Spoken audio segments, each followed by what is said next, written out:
NCP में शरद पवार के इस्तीफे के बाद पार्टी में कल से आज तक मंथन का दौर जारी है। बैठक के लिए पवार, सुप्रिया सुले समेत बड़े नेता वी चौहान सेंटर पहुंचे हैं। इस्तीफे के बाद कल पार्टी में यह संदेश देने की कोशिश कि 2-3 दिन तक पवार फिलहाल अपने फैसले पर विचार करेंगे। नई कमेटी पवार के इस्तीफे के बाद के हालात और फैसलों पर विचार भी करेगी। उधर पवार के नए नेतृत्व को जिम्मेदारी के ऐलान के बाद से रेस में कई नाम आगे चल रहे हैं। सूत्रों के मुताबिक अगर पवार अड़े रहे तो सुप्रिया सुले को फौरी तौर पर कमान दी जा सकती है। वहीं अजीत पवार महाराष्ट्र की जिम्मेदारी उन्हें सौंपी जा सकती है। उधर संजय राउत ने कहा कि इस्तीफा देने का मतलब ये नहीं कि पवार ने संन्यास ले लिया है।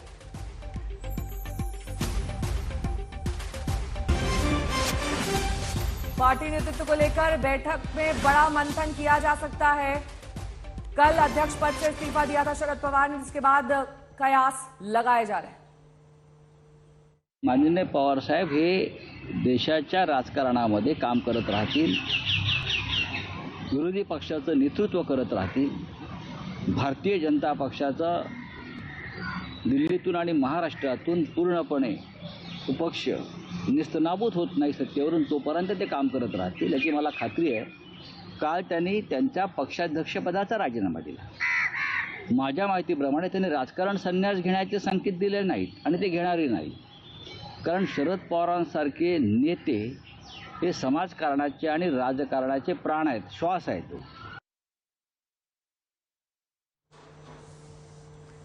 तो पवार आखिरकार क्या फैसला लेते हैं इस पर नजर रहेगी, क्योंकि 2 से 3 दिन का वक्त उन्होंने मांगा है। लेकिन 4 दिन पहले ही जो उन्होंने बात कही थी कि रोटी पलटने का समय, रोटी वक्त पर पलट देना चाहिए नहीं तो जल जाती है, तो क्या वो समय आ चुका जब उन्होंने ये फैसला किया? छगन भुजबल जी, वरिष्ठ पार्टी नेता, इस वक्त हमारे साथ जुड़ गए हैं। छगन जी, देखिए कल भी आपने गुहार की थी, पूरी तरीके से सारे पार्टी के कार्यकर्ता और वरिष्ठ नेता बार बार ये गुहार लगा रहे थे कि इस्तीफा वापस ले लें शरद पवार। क्या ऐसा होता दिख रहा है? नहीं, कल हमने जो बहुत भरसक कोशिश की, मगर उन्होंने नहीं माना। बिल्कुल उनके घर पर भी हम गए, मनाने की कोशिश की, मगर वो अपने निर्णय के ऊपर बिल्कुल जो है अड़िग है और वो मानने के लिए तैयार नहीं। फिर भी आज जाएंगे, फिर से कोशिश तो हमारी जारी रहेंगी कि उनको मनाने की। बोलिए छगन भुजबल जी, लेकिन क्या वजह आपको दिखती है ये बड़ा फैसला जो उनकी तरफ से लिया गया, उसके पीछे क्या आप वजह देख रहे हैं? क्या किसी तरीके की पार्टी में नाराजगी थी अंदर ही अंदर जिसको खत्म करने के लिए उन्होंने इस्तीफे की पेशकश की? पार्टी में कोई नाराजगी नहीं है और वो जो भी निर्णय लेते हैं और एक एक लफ्ज आपके सामने या मीडिया में या लोगों के सामने कहते हैं, वो बिल्कुल तोड़ मोड़ के जो है उनका सारा निर्णय जो वो लेते हैं। ऐसे नहीं कि बस उठे और कुछ बोल दिए। तो इस निर्णय के बारे में भी जो है कुछ दिन तक उन्होंने बिल्कुल सोचा होगा, समझा होगा और फिर उन्होंने निर्णय लिया। अब उसके कारण क्या क्या उनके दिल में आए, क्यों उन्होंने किया, ये तो जो है उनके घर में जो रहते हैं, लड़की हो या पत्नी हो, उनको भी नहीं मालूम हो सकता, किसी को नहीं मालूम हो सकता। मगर साहिल हमारे साथ तो जुड़ गए हैं, लेकिन इस बीच मेरा एक सवाल छगन जी से ये कि अगली कमान अब किसको, सुप्रिया सुले या अजीत पवार? छगन जी, अगर देखिए, ये एक तो जो है कि पवार साहब को मनाने की पूरी भरसक कोशिश हम करेंगे, और कुछ नहीं होता है तो जो कमेटी उन्होंने हमारे सामने रखी है उस कमेटी की मीटिंग होगी, और मीटिंग होगी तो जो है मोटे मोटे में जो मैं इतना ही कहूंगा कि राज्य में अजीत दादा काम करे और बाकी जो है देश भर में जो है सुप्रिया ताई काम करे। ये मेरी खुद की राय है। धन्यवाद।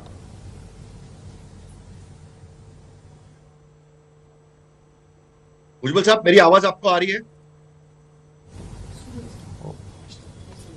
अरे बताइए ना, मैं तो अभी आपको बता नहीं बोलिए, मैंने जी बोला कि बोलिए, जी, आप जी। बताइए क्या है, बोलिए। नहीं, सवाल ये है कि शरद पवार साहब अपना तो इस्तीफा क्या वापस सवाल? लेने को तैयार नहीं है।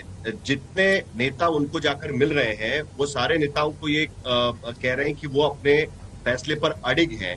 ऐसी स्थिति में क्या अब नया नेता चुनना, जो कल अजित पवार बार बार लोगों को कह रहे थे कि शरद पवार ने जो कहा है उस बात का आप इत्तेफाक रखिए और जो कह रहे हैं उसको मान के नया नेता चुनिए, तो क्या उसकी तरफ अब पार्टी आगे बढ़ते हुए नजर आ रही है?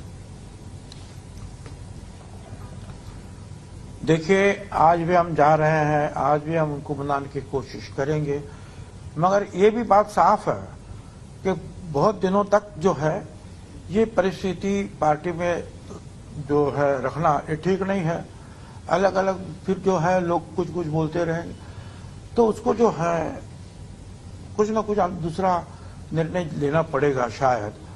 तो फिर वो कमेटी जो है साहब ने जो है वो बनाई है, तो उस कमेटी की मीटिंग होगी तो उसमें जो है फैसला होगा। फिर ये भी बात बोलिए। कही जा रही है कि शरद पवार ने ये कदम इसलिए उठाया हुआ है ताकि कल अगर, क्योंकि पार्टी के भीतर कई लोग ये कहने की कोशिश कर रहे थे कि बीजेपी के साथ अगर हम सरकार बनाते तो आज फायदेमंद रहते, कल बीजेपी के साथ सरकार बनाएंगे तो फायदेमंद रहेंगे, केंद्रीय एजेंसीज की जांच हमको सहन नहीं करनी पड़ेगी। पवार इससे इत्तेफाक नहीं रखते। पवार बार बार कह रहे हैं कि पार्टी को उनके साथ नहीं जाना चाहिए, लेकिन इस दबाव से बचने के लिए उन्होंने कहा है कि अब वो पार्टी के इस फैसले से साथ में नहीं रहना चाहते तो वो अध्यक्ष भी नहीं बने रहेंगे। उनका जो कल का लिखित भाषण मैंने पढ़ा उसमें वो ये कह रहे हैं कि वो राज्यसभा के मेंबर 3 साल तक बने रहेंगे, राज्यसभा के भीतर महाराष्ट्र और केंद्र के भारत को लेकर सवाल उठाते रहेंगे, लेकिन वो किसी भी तरीके से पार्टी के फैसले से इत्तेफाक नहीं रखेंगे। ये भी बात वो भाषण में कहने की कोशिश कर रहे हैं। क्या उन पर जो बीजेपी के साथ गठबंधन का दबाव बनाया जा रहा था उसके वजह से भी शरद पवार ने ये कदम उठाया, ऐसा आपको लगता है?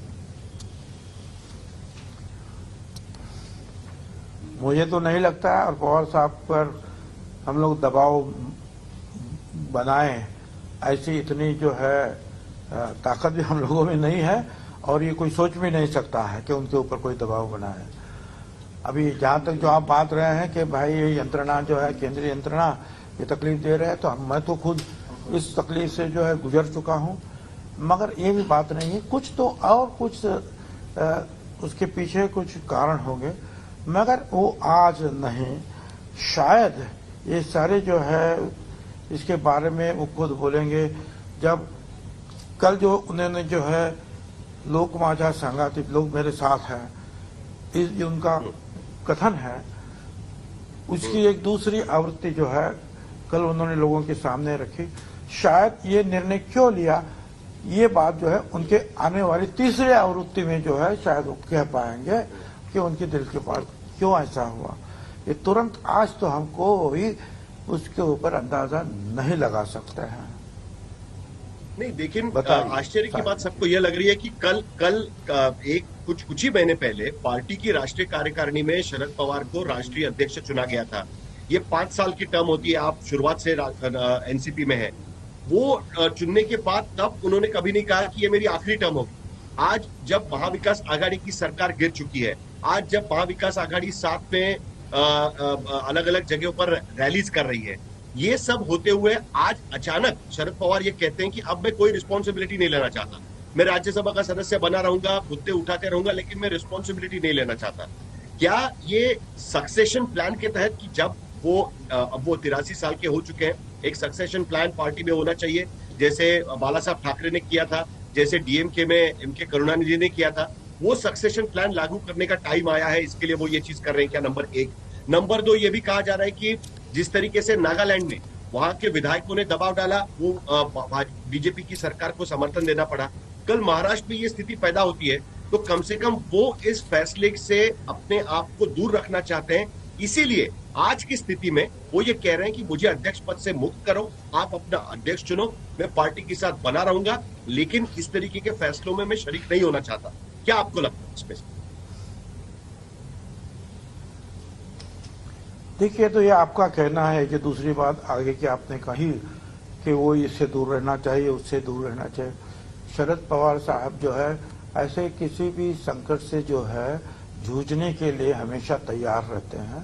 वो ऐसे जो है सवालों से भगोड़े की भूमिका में कभी नहीं जाते हैं। अब बात दूसरी है कि अब उन्होंने कहा कि मेरी आयु हो रही है, ये तो सही बात है कि उनकी आयु हो गई है, कई सारे जो है शारीरिक तकलीफें उनको है। उसके बावजूद मैंने कल कहा कि भाई हम जितना काम करते हैं उससे 10-15 गुना ज्यादा काम तो आप करते हैं। तो आयु की जो है उम्र की जो है उम्र का सवाल जो निर्माण नहीं होता है।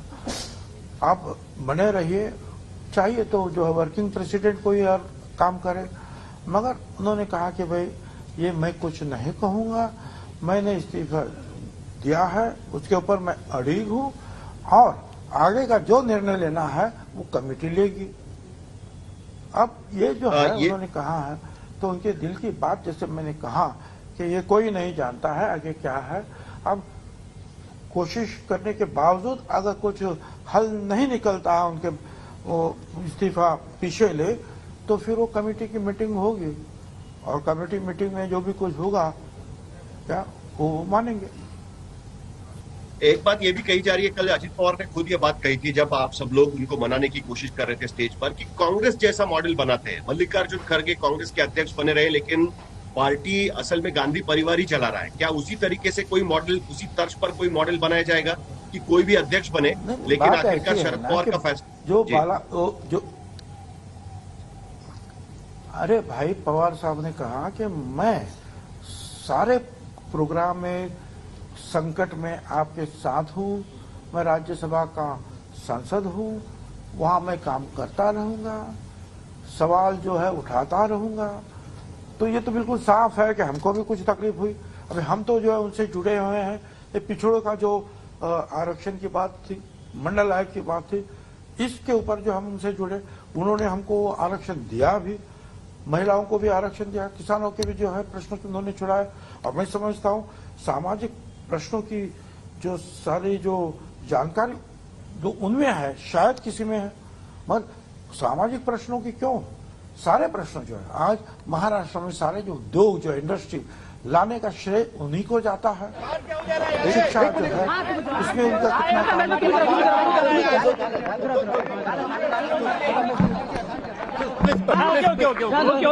कितना आप बनेंगे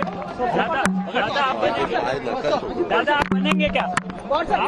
मनोवर किया जा चुका है। 2 से 3 दिन का समय शरद पवार ने भले ही मांगा हो, लेकिन इस बीच जो छगन भुजबल कह रहे हैं वो ये कि परिस्थितियां कठिन हैं उनकी पार्टी के लिए और हो सकता है कि शरद पवार अपना इस्तीफा वापस ना लें। शरद पवार ने कई ऐसे फैक्टर्स गिनाए हैं जो उनके इस्तीफे के लिए जिम्मेदार हैं। हालांकि कल भी हमने तस्वीरें देखी थी कि कैसे वरिष्ठ नेताओं और पार्टी कार्यकर्ताओं ने उन्हें मनाने की कोशिश की थी, लेकिन सबके बीच अब अजीत पवार क्या कुछ कह रहे हैं, सुनिए।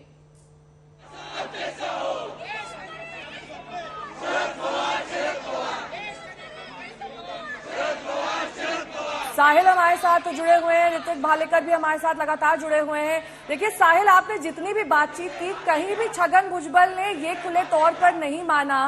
साहिल, आप हमारे साथ जुड़े हुए हैं। ऋतिक भालेकर से बातचीत करते हैं। ऋतिक वहां पर मौजूद है जहां पर अब से कुछ ही देर बाद एनसीपी की बैठक होने वाली है।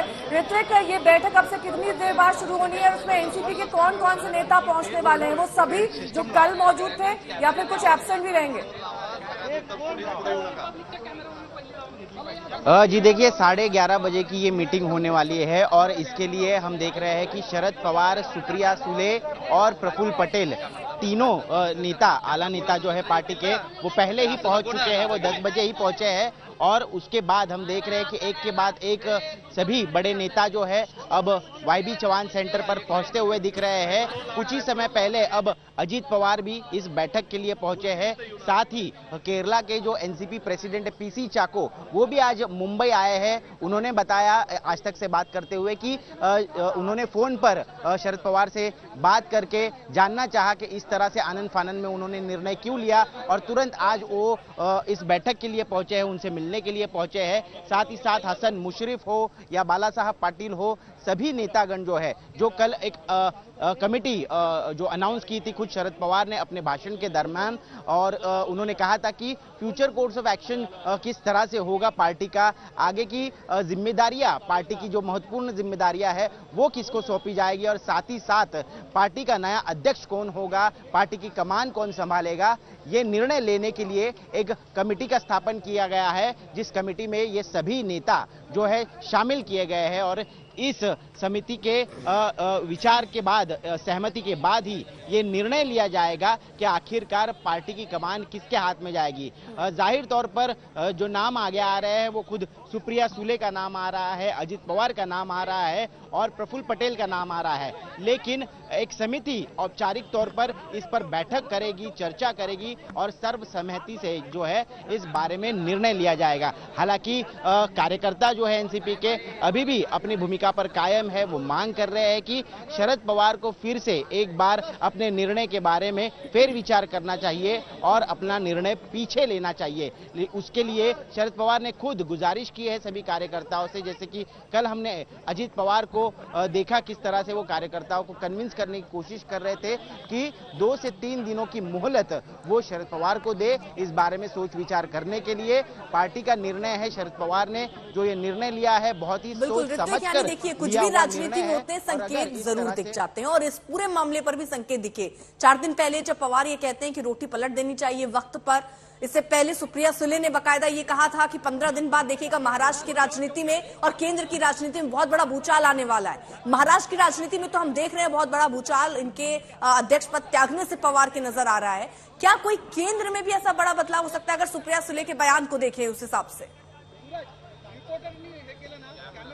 जी बिल्कुल, कुछ 10 से 15 दिन पहले ही सुप्रिया सुले ने इस तरह के संकेत दे दिए थे। उन्होंने कहा था कि 2 बड़े भूकंप जो है वो 15 दिन में महाराष्ट्र में होने वाले हैं, जिसका एक भूकंप जो है ये महाराष्ट्र में देखने को मिलेगा और दूसरा दिल्ली में देखने को मिलेगा। तो महाराष्ट्र का भूकंप क्या था ये तो अब सबके सामने आ गया है। जिस तरह से शरद पवार ने अपने इस्तीफे की पेशकश की, यहाँ पर उन्होंने कहा है कि वो अब पार्टी के अध्यक्ष पद पर बने नहीं रहेंगे, लेकिन दिल्ली में किस तरह का भूकंप होने वाला है ये देखना बहुत ही जरूरी है। हम देख रहे हैं कि एनसीपी पार्टी के राष्ट्रीय कार्यकारिणी के भी नेता आज इस बैठक में शामिल हो सकते हैं। पीसी चाको जैसे मैंने बताया कुछ ही समय पहले यहाँ पर आ गए हैं, पहुंच गए हैं और यहाँ पर कौन कौन आता है ये देखना जरूरी है और सर्वसहमति से क्या बैठक में चर्चा होगी और क्या निर्णय लिया जाएगा। बताया ये भी जा रहा है कि पार्टी के अध्यक्ष पद पर सुप्रिया सुले जो है उनको नियुक्त किया जा सकता है, लेकिन